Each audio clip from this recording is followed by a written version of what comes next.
Good morning, good afternoon, and good night, whatever time you're watching this. Welcome back to another episode of Tech Thursday. Even though it's been about 3 months since I said I would do the Ronin S. But welcome back to another episode of Tech Thursday. Today we are talking about the Boosted Board Mini X V2. The first section I'm going to look at is the ride, the most important part I feel of the entire board itself. So this is all going to be about how the actual thing performs itself, how the ride is, how smooth it is, and how good is it to just go from one place to another. Basically it has 3 different modes. You can set it to beginner, eco or pro, and that's all set from the app, and each tier allows you to go to a different top speed. So if you are feeling a little bit wary of it at the very start, just go with the beginner because you won't go too fast, and the top speed overall is 20 miles per hour. So you can get quite fast with this thing, and it does help with going from one place to another if you are in a massive rush. And it does also have regenerative and it does also have regenerative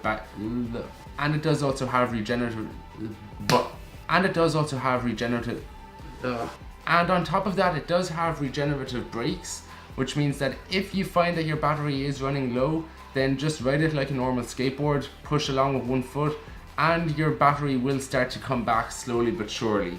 But I'm pretty sure it won't be an extreme amount. But with a charge time of 1 hour and 45 minutes to fully charge, you can't really go wrong. And you can go 14 miles in a full battery. 14 miles, that's crazy. That's absolutely crazy. Like, do you know anything else that goes 14 miles like that? I don't know, maybe I do know something, but I just can't think of it right now. Generally going around the city, it's not too much of a problem in most places. I mean, it does have these big massive lunar 80mm boosted wheels on it. So coming off the footpath onto the road and going from the road to the footpath generally isn't too much of a problem.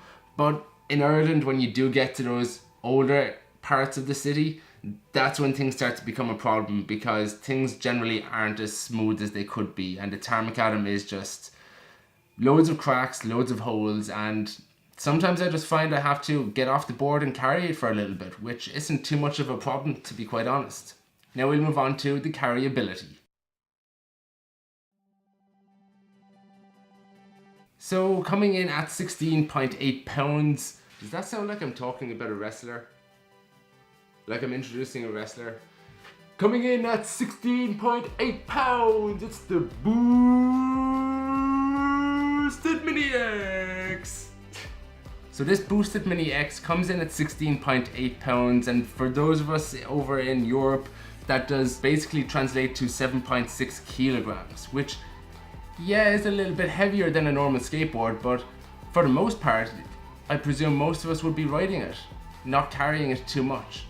And even the size of the board itself, it is shorter than a longboard, so it is much easier to carry. You don't necessarily have to raise up your arm when you're carrying it, you can just leave your arm slung.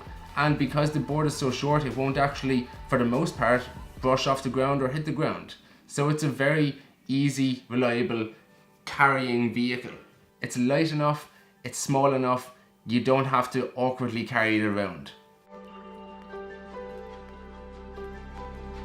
I just want to talk a little bit about the need for a boosted board in comparison to other electric vehicles that are out there on the market now. The one great thing I love about the boosted board is that it's basically a run and gun shooting type of style, and that's what I love about it. I can hop on the board, have my camera in this arm, and just be able to shoot as I ride along the board, and it's much easier. I don't really have to worry about the balance other than being left and right, but a one wheel can take rough terrain a lot smoother than a boosted board.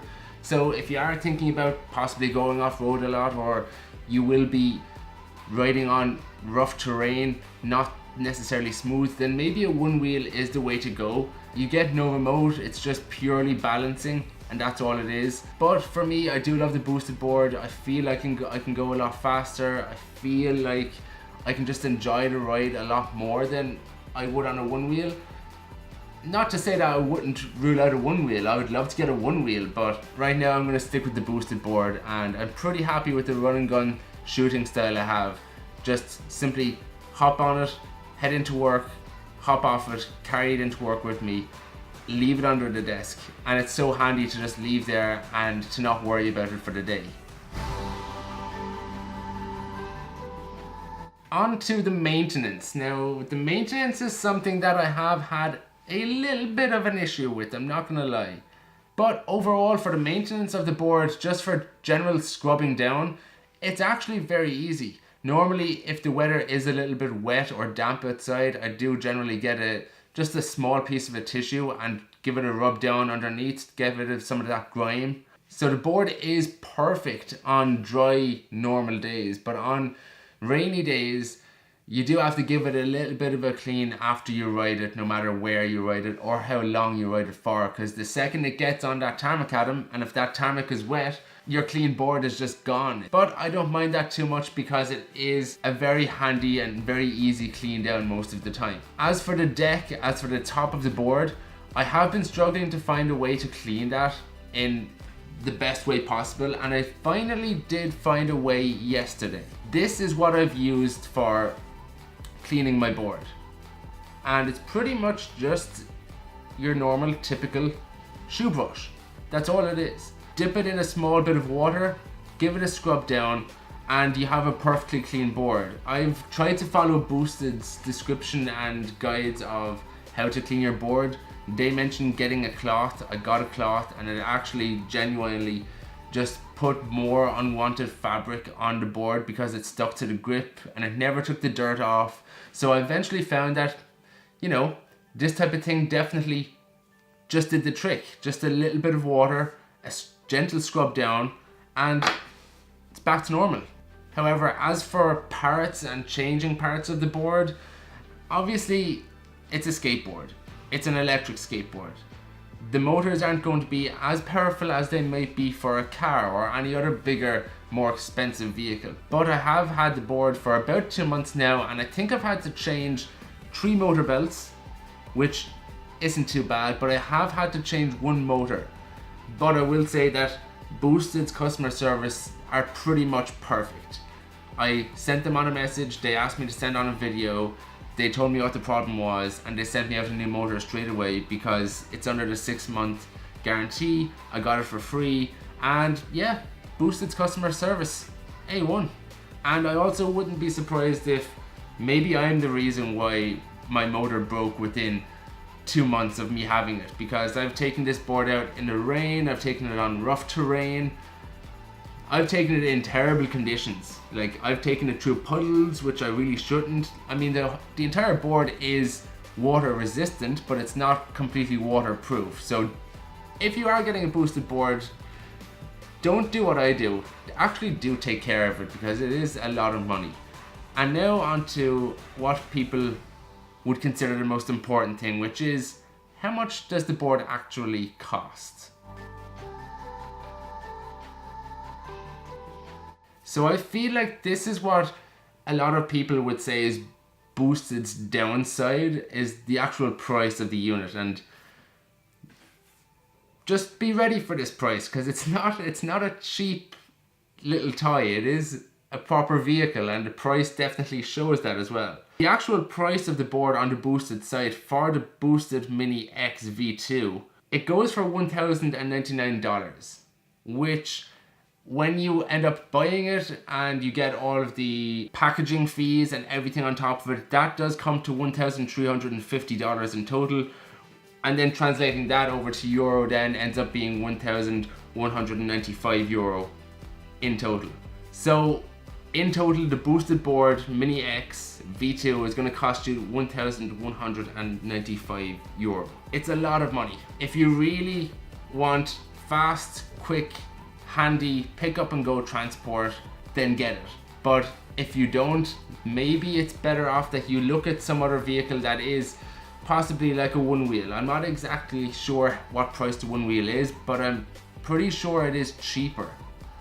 I might be wrong with that, but I think it is cheaper. So that is the overall review of the Boosted board Mini X. I really do love the board in general. I love every single part of it. I love the ride. I love how fast you can go. I love the versatility, pick up and go, Run and gun shooting is very, very fun when you're on the board, and just being able to go nearly anywhere you want on the board is perfect. So if you are thinking about getting a boosted board, then I hope this review has helped you in some way, shape or form.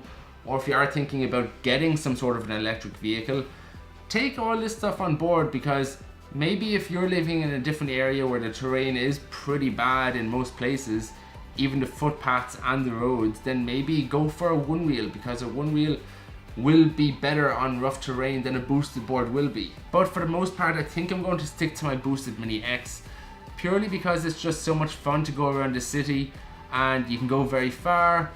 It's perfect to pick up and go, and when you're on the board, it's perfect for run and gun shooting if you do want to get some of those shots when you are going around the place. It's just so much fun. So I hope that review helped you in some way, shape or form. If you enjoyed the video, please do smash that like button, subscribe if you are not already, and I will see you guys in the next one. Peace out.